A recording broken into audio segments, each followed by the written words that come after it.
in the middle of flashing lights and confetti and fireworks, singing and dancing, I just felt so much joy. I felt so much hope. And it was like, this is the hope that we've been missing. This is the joy. This is the thing that's been missing, at least from my life, for almost 2 years now. Hi there, this is Sarah Kuhn. If you are an INFJ or in a relationship with an INFJ or related to an INFJ in any way, and you want to figure out how they operate, what makes them tick, and how to communicate with them better, this is the show for you. It's called The Quiet Ones. This is a show that deconstructs INFJs, what they are, how they think, how they feel, how they operate, and how they relate to people with other personality types. Whether you have just found out that you're an INFJ or have known for a number of years, there is something for everyone. You will learn more about your personality type so that you understand who you are and understand how you operate in the workplace, in relationships, in your family, and with friends. I want you to walk away from every episode feeling like you have a place of belonging, feeling like you are no longer alone, feeling like you have a place to be heard and seen and understood as you really are. This is a place to connect with other INFJs, to learn and grow and really thrive. I want to give you inspiration and real life strategies that are going to help you figure out how to live your best life every single day. Though INFJs are very rare, you are not alone in this world. You are not the only one who thinks the way that you do and feels the way that you do. Hear from real INFJs just like you. Hey guys, it's Sarah. Welcome to another episode of The Quiet Ones. This week has been a week for me. I wrote a blog post, the new one this week. It's called I'm Not Okay. And I was just kind of downloading everything that I've been going through this week, where it just seems like it's one thing after another.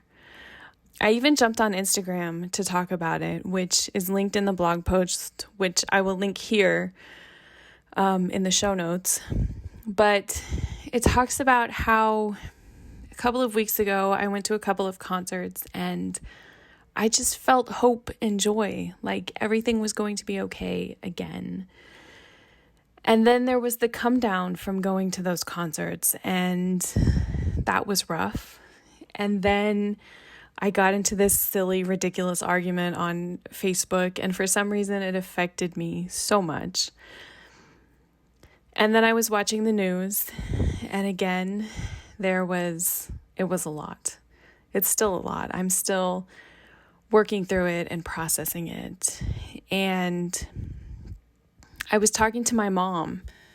We were talking about what we saw in the news and how it was just so devastating and so completely awful. And then we had something else to talk about, and she said, it doesn't feel like we should talk about this. Like, it's a problem, but it's not like really a problem, you know? It seems like such a small thing compared to what other people are going through. And it is. Me just saying, like, I'm sitting here at home in this safe place. It's comfortable. I have air conditioner. I have food in the fridge. It seems like so selfish to say, I feel bad. I feel icky. I'm not okay. But the problem there is that we get into this competition and this comparison game. Of course, there are other people in the world who have it bad. There are probably people in the same city that you do, probably in the same neighborhood, maybe even in the same house, who have it way worse than you do. But that doesn't mean that the pain that you feel is less. It doesn't mean that you shouldn't be allowed to feel pain because other people have worse pain. You still have pain, right? It's still okay to recognize that pain. It's still okay to say, I'm not okay, and to do the things that you need to do to help yourself feel better. And maybe there's a way that you can help the other people who are in pain. I'm still looking for a way, and I hope that you are as well. But I also hope that you recognize when you're in pain and that it's okay to take care of yourself and to feel like you're not okay for a while. Sometimes the best thing that you can do is just to sit with that pain and to feel that pain and to not rush out of it. We always want to feel better, right? You probably have a bottle of Advil in the cabinet like I do, because when you have a headache, you're like, I don't want to sit with this pain. I want it to go away. And so you go look for the Advil and it goes away. But a lot of the pain that we have, the emotional pain that we go through, there is no magic pill that makes it go away. The best thing that you can do is sit with it, recognize it. Sitting with it is the fastest way, actually, and the best thing to make it better, to figure out what the next step is after that.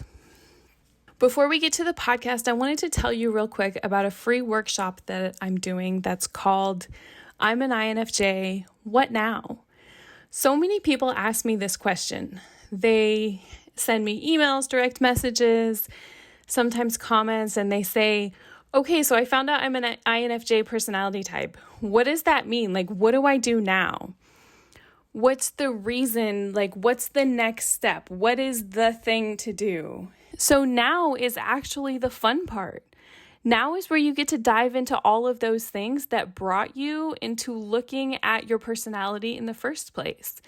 There's a reason that you wanted to know your personality type, right? There's a reason that you wanted to know more about yourself. You're looking for something.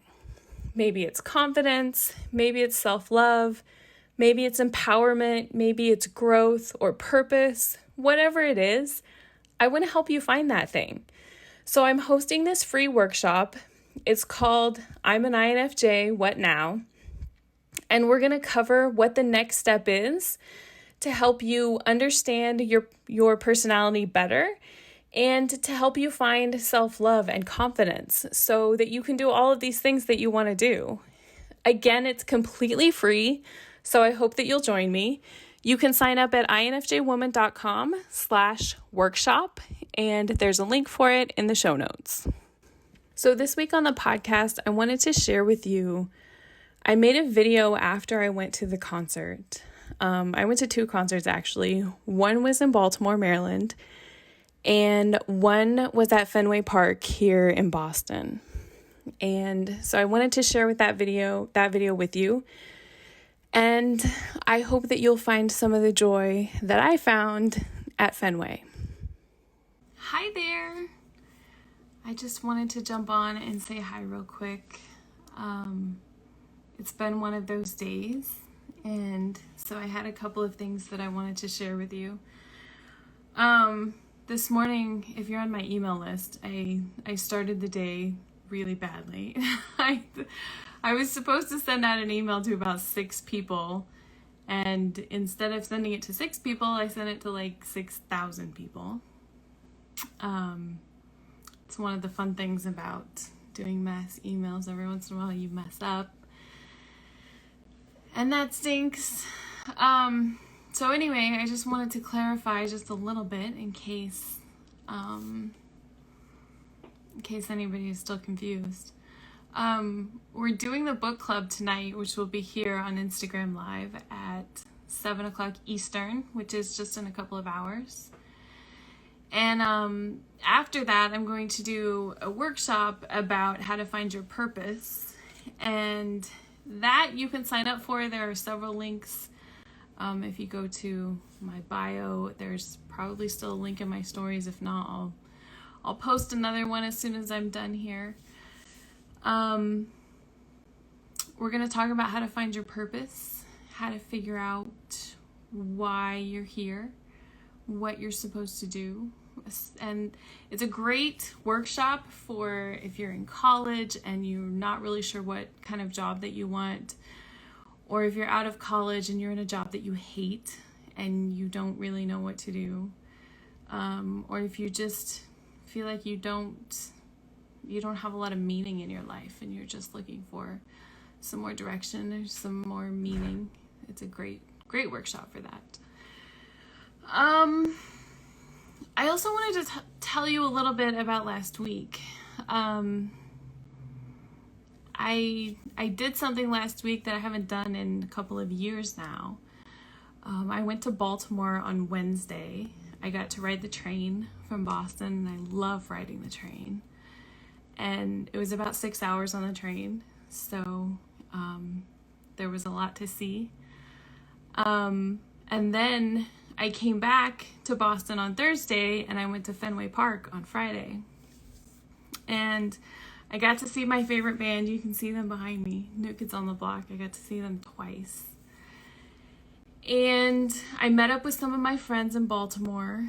A couple of them had only been like Instagram friends, which I've been friends with them for like 3 years now, just through Instagram. But it was so much fun. It felt normal. We went out to dinner. We went out on Wednesday before the show, and then we went out when we got back on Thursday. And then on Friday was one of the hottest days of the year here in Boston. And I know I don't have a lot to complain about because hot here in Boston is like 90 degrees. It's nothing like what the rest of the United States has been going through. But it's still, I'm not really a fan of the whole summer thing. I don't like it being hot. So one of the hottest days, and I totally forgot that Fenway Park is in the middle of town and there's no parking there. And so the day of the show, I'm like, maybe I'll just take an Uber. And I looked at Uber a few hours before I had to leave, and it was like $40. And I'm like, well, I think that's kind of expensive, but that's Boston, right? It'll probably be $50 to park anyway. So then when I was ready to leave, I checked Uber again, and it was like $100. And I'm like, ooh, if it's $100 now, it'll be like a disaster after the show. So I ended up driving, and I found a place to park that was like a mile from the ballpark. And so I had to walk a mile. And it was really kind of cool, actually, because there was a whole bunch of people that were walking from where I parked over to Fenway. And then we were standing outside because we were early. And so you have to stand outside and wait until they open the gates. And I was talking to somebody in line behind me. We were talking about shows that she had been to, and I told her about some of the shows that I had been to. And it just, again, it felt so normal. It felt like so much fun, like something that I hadn't felt in a long time. When the show started, we finally get inside. Well, before the show started, I finally get inside. One of my friends had asked me to buy her a t-shirt. And so I called her because I was in line and, it was like my turn and I didn't know which one she wanted. So I called her, and I ended up talking to her for like an hour and a half while I was waiting for the show to start. And she was somebody that I think I only met her once in person. But then again, we've been Instagram and Facebook friends for a couple of years now. And then the show finally started, and in the middle of flashing lights and confetti and fireworks, singing and dancing, I just felt so much joy. I felt so much hope. And it was like, this is the hope that we've been missing. This is the joy. This is the thing that's been missing, at least from my life, for almost 2 years now. I don't know about you, but one of the things I was talking to my friend with before the show was that we focus so much on the news. We focus on what's going on, all the fear, all the concern, all of the anger. There's a lot of anger. When I was growing up, my grandpa was very angry about politics all the time. And my mom was always like, just don't bring it up. Don't make it worse. You know he's going to yell about politics. Just don't make it worse. Every time we go see him. And then my dad got a little bit older. A new president got elected. And he started yelling about politics. Everything was about politics. And I was like, oh, maybe this is like genetic. Like it runs in my family. But hopefully I have, 50 or 60 years before I get there. And then last year happened. COVID and all of that. And I started watching the news all the time, which I had never done before.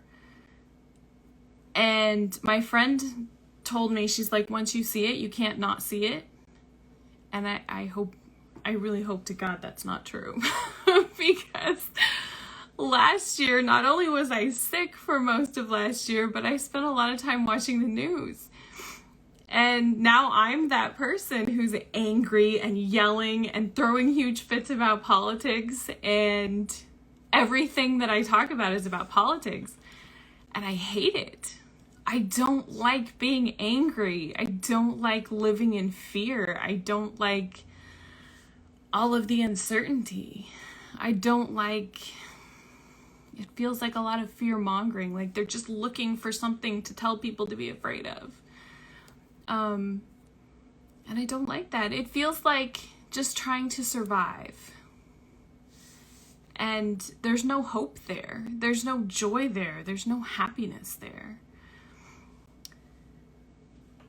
So going to the concert for me was like, not only was it like a lot of fun that I needed, but it was kind of this awakening for me too. Like I've been living in the wrong mindset. I've been living in this wrong place that is not fun, and I don't want to be there. I want to focus on something better. I want to focus on joy and hope. And I want to figure out how to do that every single day. One of my friends is starting a business where she's focusing on joy.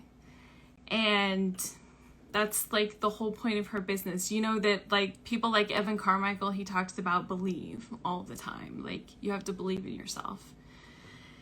And the thing that I've decided to focus on in my business is understanding. I want to help people understand themselves, and I want to help you understand yourself, help you understand what self-love is, help you understand how to have it. But there has to be joy in part of that too, right? So this friend of mine who's starting this business about joy, she asked me what I do every single day or every single week to bring joy into my life. And I was like, I don't know. I don't think I do anything. And I had to really think about it. It was kind of one of those questions that's like, do I really not do anything? I watch the news. That doesn't bring me joy. I go to work. That doesn't really bring me joy. Not my day job, at least. What else do I do every single day? I go get coffee in the morning. That brings me joy. So maybe coffee, maybe that's my thing. I used to live right next to the beach, and I loved the ocean. I still love the ocean. I just don't live next to the ocean anymore. It's not right across the street. And even though it's only maybe 10 minutes down the road, I just don't ever go down there. It's summertime and there's tons of people down there, and now you have to pay to park. After Labor Day, you don't have to pay to park, so I will definitely be heading down there more. And there will be a lot less people down there too, which makes it better. But other than that, it's like, what is it that brings me joy? I was telling my friends, we need more concert tickets. we need something else to look forward to. We need that next thing. Because the joy for me from the concerts isn't just going to the concerts, even though that's a lot of fun. It's also making plans. It's looking forward to it. It's knowing that it's going to be a great time. And then one of the things that I did too, which felt a little bit obnoxious at the concert, but I have an explanation. Since I went to 2 concerts, the first one I knew was going to be a little bit more calm because it was kind of like a rehearsal for Fenway, because, you know, Fenway was the big show. There was almost 40,000 people there. And the one that we went to in Baltimore, there was maybe 5,000 people there, maybe 10. I'm not really sure how many. It was a lot smaller venue though. So and we had better seats in Baltimore too. I was like in the second row in Baltimore. So I took the opportunity to film the whole concert with my phone. And like I said, it might have been a little bit obnoxious, but now you don't just get joy from going to the concert, you get joy from watching the concert. And I threw it up on YouTube because a lot of my friends didn't get to go. And so now there's been like 10,000 people that have watched it in a week. And I like to think that all of those people get joy from watching it too. So that's one thing that's like, okay, when I want to relive that joy, then I know where to go to get it. But we need some more tickets, right? We need something else to look forward to. So I wanted to ask you that question too. What do you do that brings joy into your life every single day, every single week? Is there anything that you're doing? I know for me, like I said, it was difficult to come up with an answer. But once I recognized that, then I'm like, okay, I need to figure out some things. I need to back off of the fear, to back off of the anger, to set it down, slowly walk away. And sometimes when you have one of those emotions or 2 of them that have taken up so much space in your life for, a year and a half now, it takes a little bit of focusing on something else. It's almost like you have to come down from that and then move on to something else. So I was thinking about some ideas of what might bring you joy. Some things that I've had on a list of like, I'm going to do these at some point. I just haven't done them yet. Going to get coffee with friends is one of my big things. And this is something that I struggle with, and that I struggled with the concert too. I like making the plans. I like going to the event, whether it's just going to get coffee with one of my friends, whether it's going to a concert, any of these things that I plan. I like making the plans. And then it comes to going, and like a couple of days before, I get really anxious. I get super nervous, and I spend like 2 or 3 days, maybe longer, depending on how big of an event it is. But I spend all this time,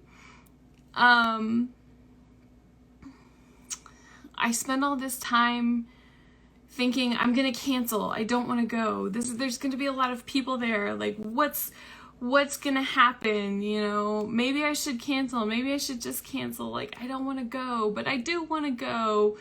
And it helps when I go to the concerts that I've spent so much money on the tickets, because then it's like, I can't cancel because I spent all this money and I made these plans with my friends, and I don't want to tell them, no, I'm not going to come. But if I can get past that, it's almost like you have to prepare for that in advance, right? You know that that's coming. So you prepare for the dip. You prepare for the bad feelings, and you say, okay, when I'm making these plans, I know that I'm going to be anxious at some point. So what am I going to do when I get anxious? Is there somebody that I can reach out to who can talk me down? Is there maybe a video from a past concert that I can go watch and say, yes, this is worth it. I'm definitely going to go. Maybe remembering the last time you had coffee with your friends. One of those, something that can just help you connect with those good feelings that you know that you're going to get.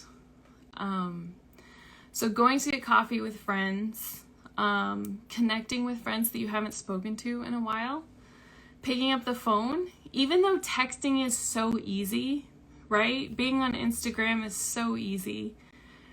Facebook Messenger is so easy.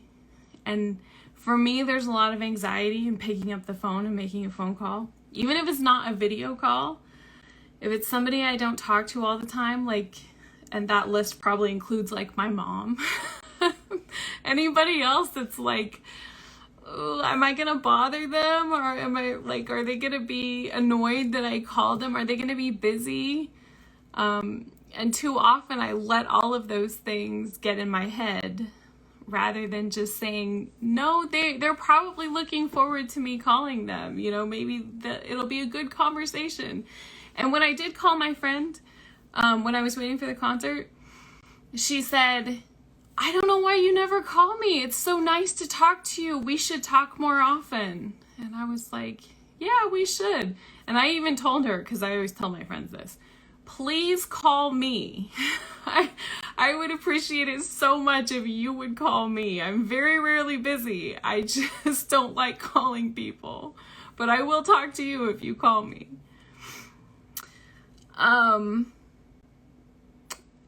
Something else that I put down is any of the things that you did before COVID that you don't do now.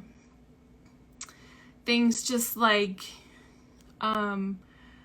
I used to go downtown in downtown Boston, and there's this French bakery down there that there's several of them in Boston, but there's this one that I absolutely love. And it's just the hassle of going downtown and all of that mess. But there's some other things that I wanted to do. We're coming up on the fall season, and that's my favorite season. There's tons of places around Boston that you can go apple picking, and in the fall everybody goes. They get apple cider and apple cider donuts.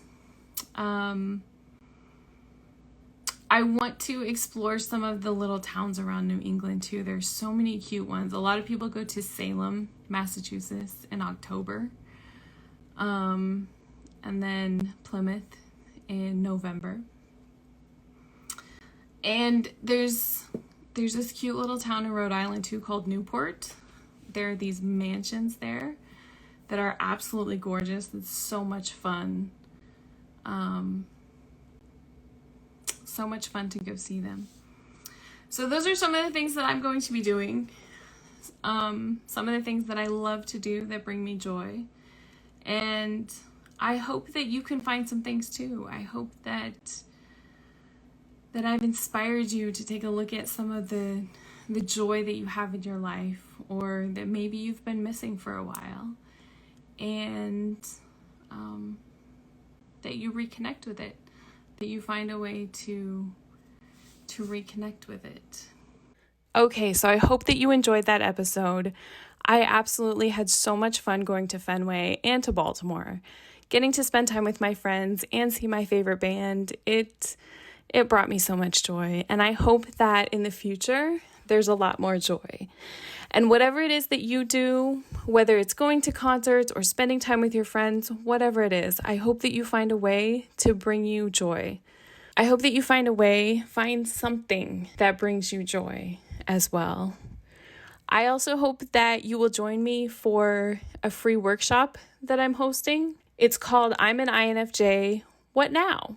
So many people ask me this question. They send me emails, direct messages, sometimes comments, and they say, okay, so I found out I'm an INFJ personality type. What does that mean? What do I do now?